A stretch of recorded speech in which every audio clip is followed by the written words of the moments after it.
Come on in, sit back and relax. You're listening to WealthTech Today podcast. I'm your host, Craig Iskowitz, founder of Ezra Group Consulting. This podcast features interviews, news, and analysis on the trends and best practices all around wealth management technology.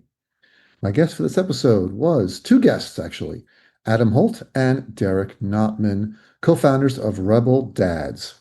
We spoke about a couple of really important issues. One is the challenge managing fatherhood, life, and entrepreneurship and juggling those. The solution that Adam and Derek came up with is the REBL Dads community. And finally, what's really driving this episode was their release of a book called REBL Dads. And I'm very excited about this book. I'm in the book. I'm one of the REBL Dads. I'm in this community. I really enjoy getting to know Adam and Derek much better than I knew them before, which I did as well. And I was excited to talk to them on the podcast and dig deeper into the book, into the REBL Dads community. So you're really going to like what we have to talk about here. But before we get into the interview, I want to talk a little bit about AI strategy. It seems everyone these days wants to talk to us about oversight and management of AI, but this is only possible if your underlying tech and data strategy is designed with AI in mind. So if you're running a wealth management firm and have questions about how you can best support and control your growing AI infrastructure, I want to tell you about a terrific offering from Ezra Group. We call it our fractional CTO service, or Fracto. Fracto can support your current CTO on special projects or help build your tech stack and data strategy from the ground up. Our Fractal service puts our Ezra Group senior consultants in your corner on a monthly retainer. We can fix your integrations, clean up your data, execute projects that have been sitting on the back burner for years. So if you want to free up your firm for exponential growth, you need to run, not walk to our website, ezragroup.com, and click the beautiful purple Contact Us button on the homepage to schedule a free consultation. All right, now my standard housekeeping chores. Please subscribe to the show, yada, yada, yada. And make sure to check out our sponsor, the Invest in Others Charitable Foundation at investinothers.org. And if you're a software vendor in the wealth management space, please make sure to register your product at our WealthTech Integration Score vendor portal at ezragroup.com/register so that your product's WealthTech integration score will always be up to date. And now, let's kick this thing off.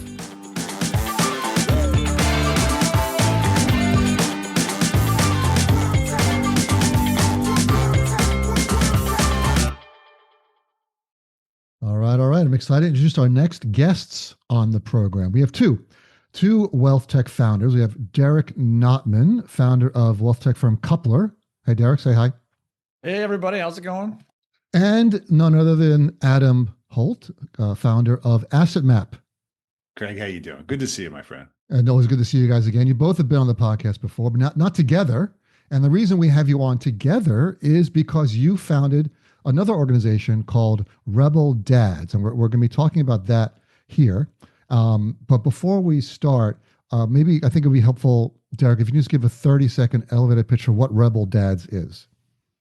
REBL Dads is a global community or brotherhood of successful fathers or those striving to be successful to be better leaders at home and work.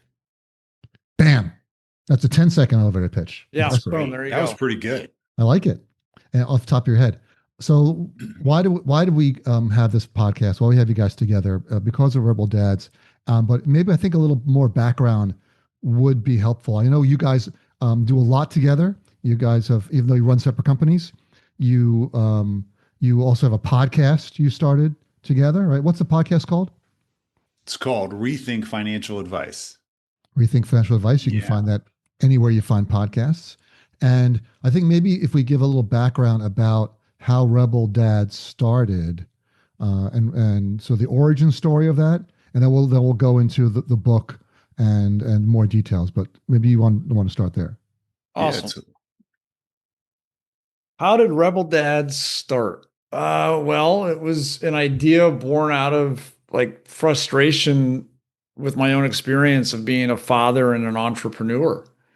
I initially, for those that don't know, I was a financial advisor and had absolutely no experience going into that. My degree was in, archaeology. I was going to be Indiana Jones.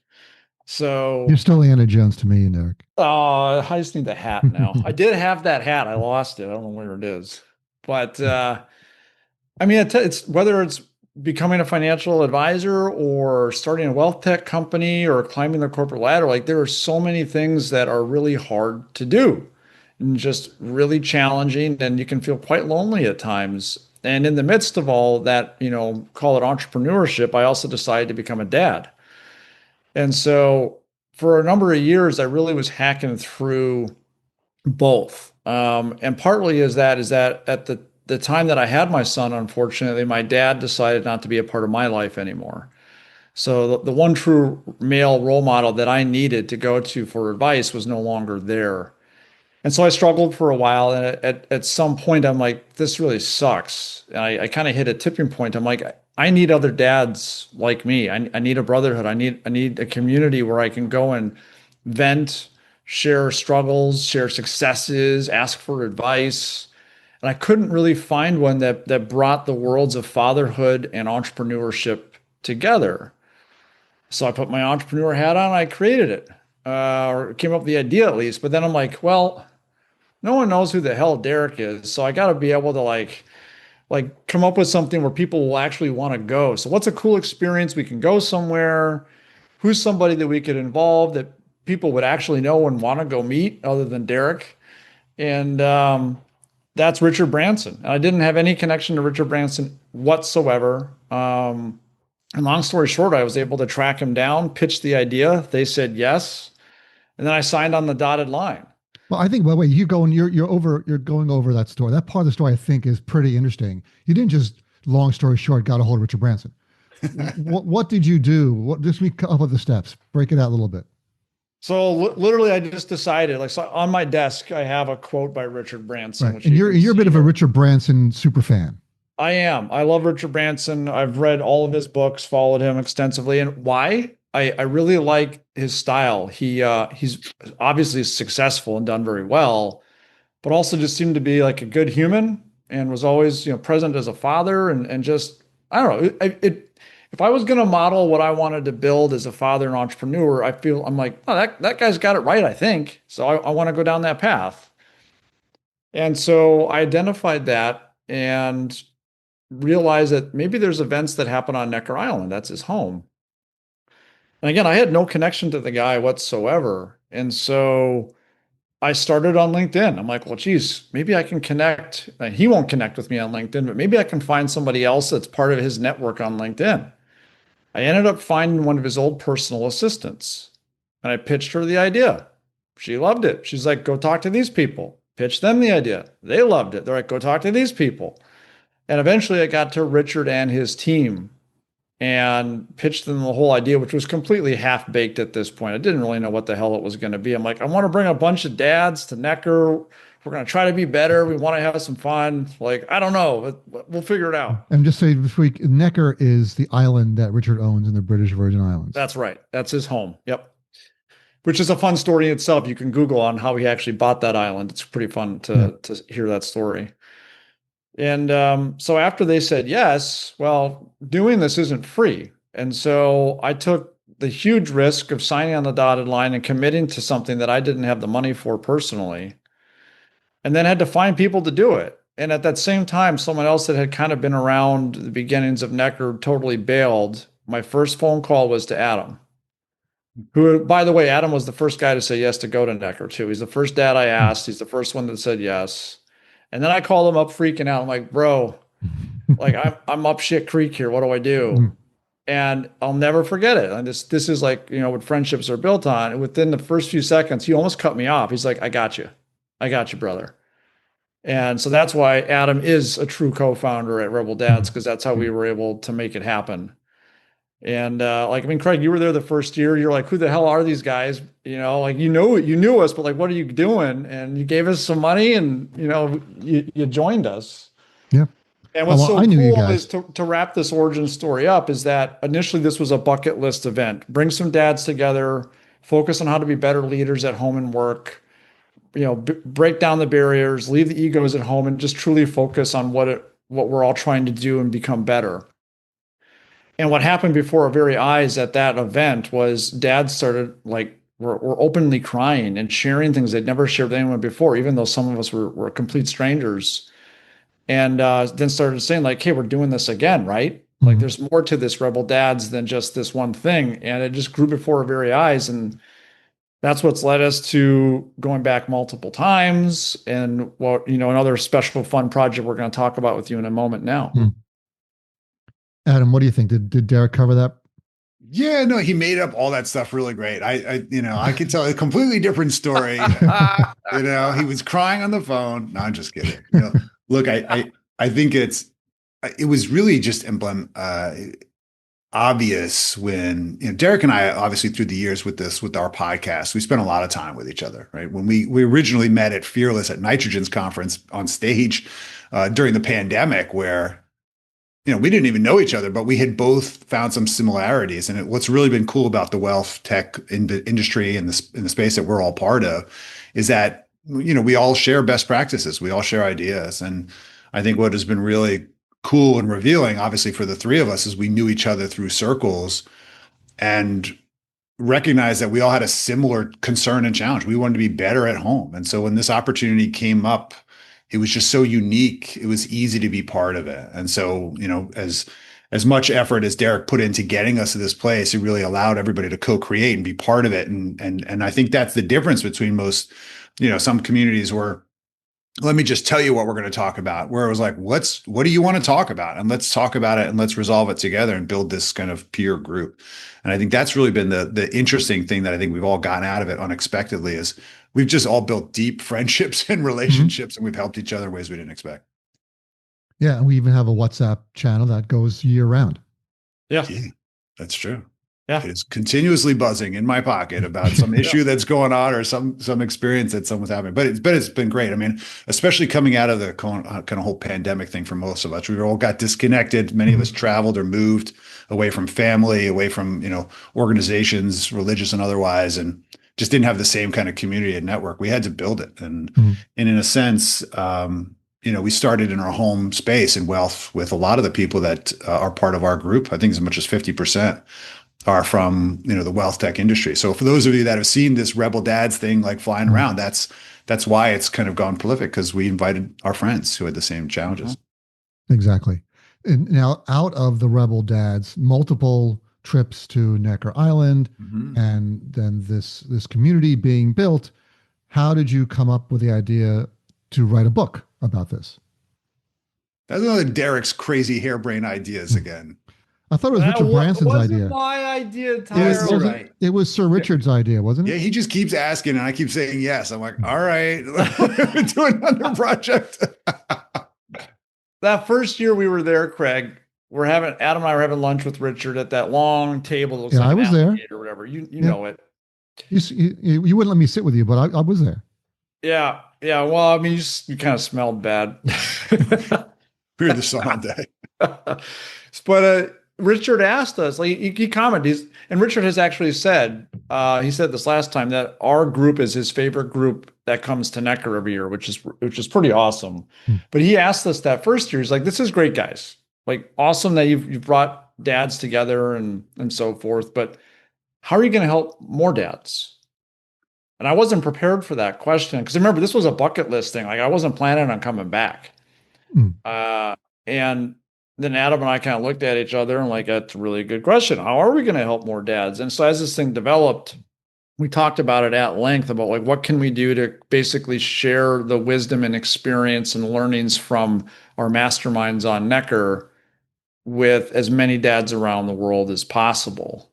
And ultimately we arrived at the book idea. But then again, no one knows who the hell Derek and Adam are. So no one's going to buy a book with our names on it, like other than our friends and REBL Dads and my wife and my mom will buy 18 copies. And, you have to sign them for her too. I have to sign her. She's already asked. She's already asking for it. And so that's when we went back and we gave Richard this kind of loose idea about what we wanted to do for a book. But we're like, listen, we really like you involved. We need you involved.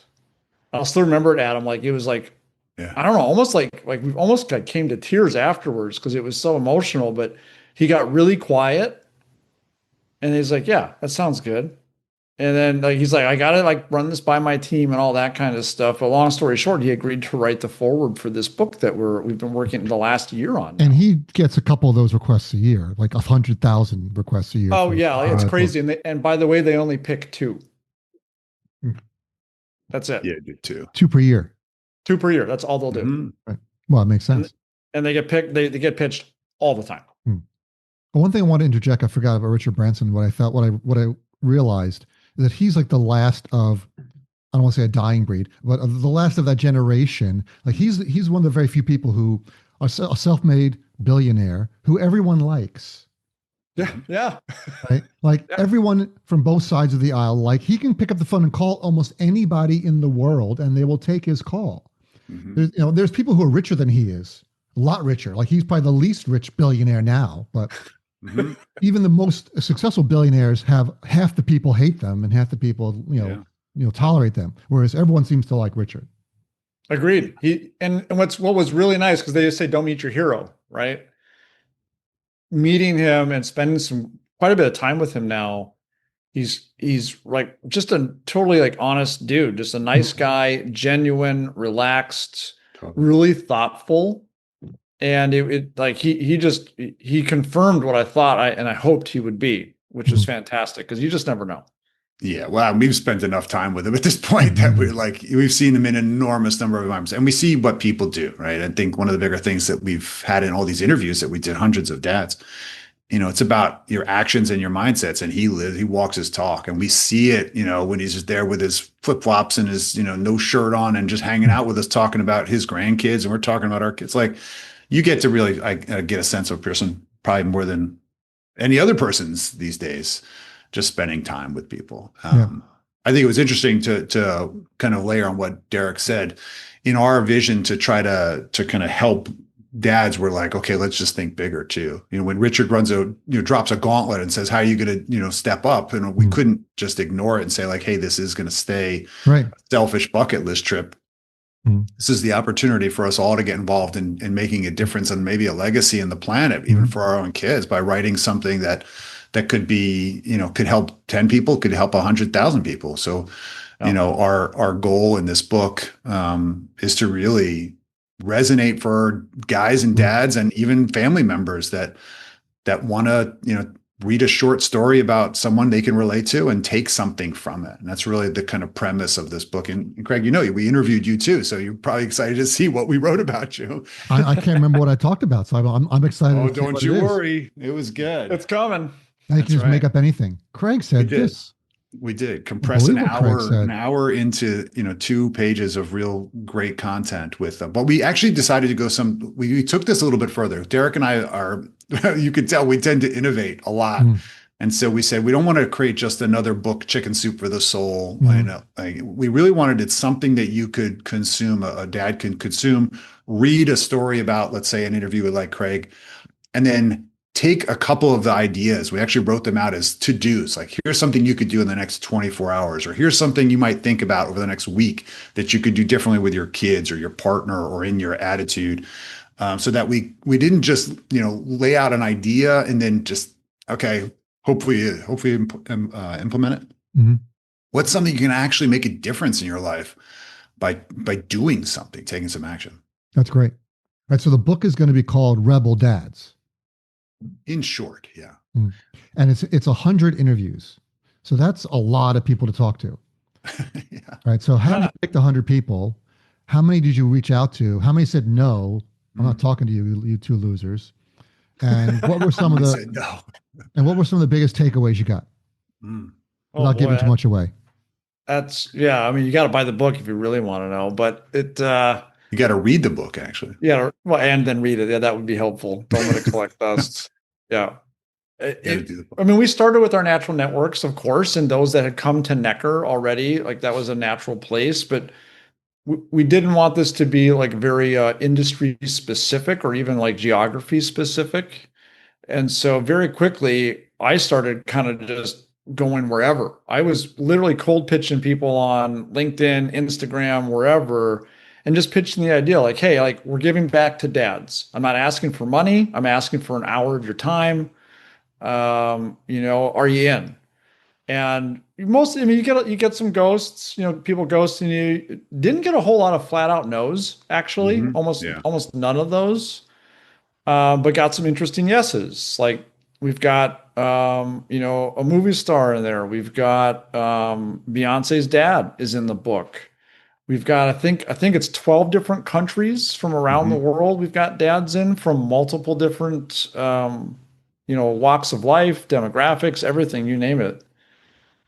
Yeah. Cultures, backgrounds, religion, all of it. Yeah. Yeah. And there's interesting, Craig, because it turns out there were 7 themes. We picked out 7 themes that were really prolific amongst all of the stories. And by the way, some of these stories were positive stories. Some of them were really challenging stories, right? Families dealing with abuse and alcoholism, families with no fathers, families where someone had an epiphany and came back to fatherhood, and also stories of like great joy and successes with kids. And the key is to find those themes. Took a lot of effort to say, hey, this is a theme that we should work on. There's no perfect, category box for all of these lessons, but I think the key is if we could start to focus on some of these things on the daily, that would be, I focused, on kind of, we split up the interviews. And it's one of the reasons why we had to stop our podcast for last year, because this took over our life outside of work.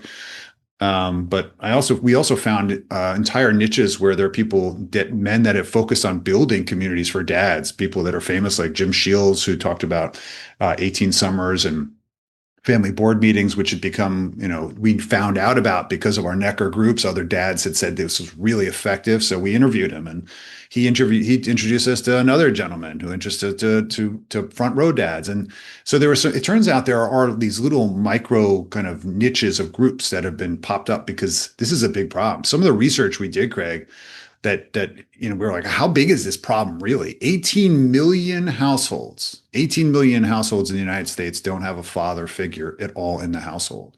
Now, I grew up in one of those households without a father, so I kind of know what that's like. But the interesting thing is the number of demographic stats that's behind it. I mean, fatherless households have much higher probability of poverty, of suicide, of depression, anxiety, even teenage pregnancy. And so it begs the question, how do we help the greater leadership struggle or lack of leadership at home? And I think it really starts with presence. So presence is one of the 7? It's actually the main one. Intentional presence. Intentional presence. And we go into what that really means, because it's more than just showing up. It's actually showing up at the right times in the right ways and in a place that's actually recognized or remembered. Because I think one of the bigger things that we've all struggled with is, for especially those of us that have tried to create businesses, whether it's in wealth management or some tangential business, we're trying to create some level of success, maybe just even subsistence for our families, right? We want to be supportive, but at the same time, we tend to forget the fact that fatherhood is the ultimate entrepreneurship, right? You get into this business, you don't know what you're doing. Maybe you had some guide, maybe you read a book. Maybe you have a good father figure or a role model. Maybe you don't. And so you're winging it, and you realize over the first kid that you're experimenting. And then, by the time you figure it out, it's time for them to, leave the house. So the key is, how do you manage both of those things? And I think Derek's vision originally on the balance focus of responsible entrepreneur, balanced leader, that's the acronym that REBL stands for, is really mindful of the fact that we're constantly being pulled. But how do I be intentional about delivering when it comes to being a father? So you blew right through that. Responsible entrepreneur, balanced leader. So that's the REBL. So people may not realize REBL is no E. There's only one E. REBL. All caps. Right. Yeah, all caps. That's the logo. REBL. Yeah, it's the name of our book as well, and you'll be able to get it both ways. If you type out all those words, you'll find it on Amazon. You're going to find it. I can't wait. So, what is the most surprising thing you learned from the 100 interviews? Oh man. Anything surprised you, like jump out, like, I can't believe they said that. I never thought of that. Going to, there's been 4 Necker Island trips or 3? 4 is coming up. 4, so 3 so far. So you've had 3 Necker Island trips. So 3 weeks in Necker Island with dads. We have the masterminds every day. Everyone's sharing of all different topics. But then you had 100 interviews outside of those. Yeah. Did anything surprise you? Like, oh, I never thought of that one out of all the calls and discussions we've had. Oh, I know something. Well, go ahead. Well, Don't let me hold back. share. I want to hear that. I'll share like one thing that I found very refreshing. So it may not be like a specific thing that Adam's going to talk about, but that I ended up talking to dozens of dads around the world that I have never met in person. I didn't like some of them completely cold, wasn't even referred in. Mm-hmm. But overwhelmingly, all of those conversations were so warm and open, and they truly wanted to give back and share to help dads. And what was, I guess, really nice to see is that if you do give men, fathers, a safe place to open up and share, they will, and they want to help other dads. And I thought that was just, it was just great to see that, and from around the world, not just, one area or another. And so I thought that was just, it was really like a positive experience. And there are little things that I picked out that I've already started changing in my life to like I'm healthier, I've got better relationships, all these things through all these conversations. I'd have to think about a specific thing though. I want to hear what Adam has to say. Yeah, I want to hear what Adam has to say as well. You're The thing that I bogarting all the time here, Derek. I can keep talking about something. He can talk about it. I run. You're filibustering. That's right. Adam, you got 3 minutes.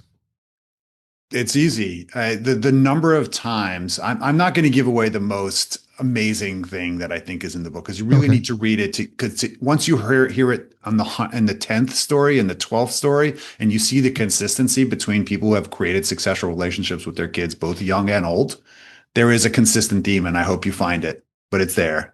And it's a gem. But here's the thing that I think most of us are struggling with, especially if we have teen kids or we have younger than teens. And it's this digital analog construct. It's knowing when to be a leader at home around the use of digital media, mostly, especially around social, and how the pressures of raising kids today is so foreign from most of us that grew up without a lot of this technology.